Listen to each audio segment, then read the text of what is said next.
பாலக்கீரை gravy.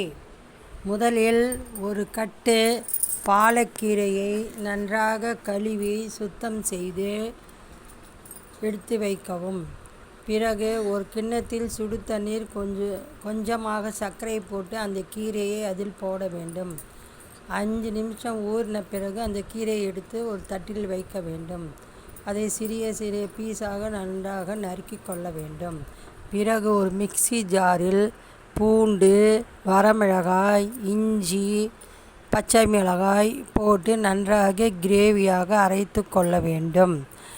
பிறகு ஒரு வாணலியில் 4 table spoon கடலை மாவை போட்டு நன்றாக வறுத்து வைக்க வேண்டும்.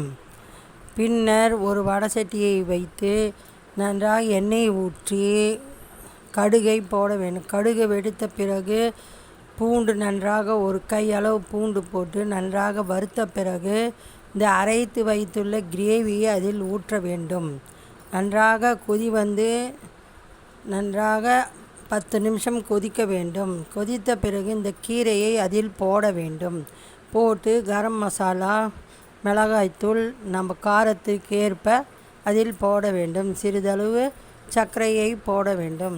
நன்றாக கொதித்த பிறகு இந்த பாலக்கீரையை அதில் போட வேண்டும். அந்த பாலக்கீரை போட்ட பிறகு ஒரு 10 நிமிஷம் கொதிக்க வேண்டும். நன்றாக கீரை நல்லா மசிந்து வரும். அப்பொழுது ஒரு ஸ்பூன் கடலை மாவு அதில் போட்டு கிளற வேண்டும்.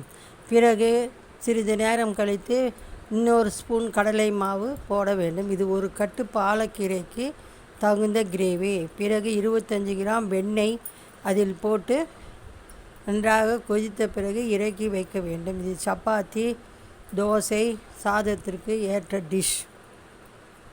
லைக் பண்ணுங்கள், ஷேர் பண்ணுங்கள், சப்ஸ்கிரைப் பண்ணுங்கள், பெல் ஐக்கானை கிளிக் பண்ணுங்கள். Bye bye friends.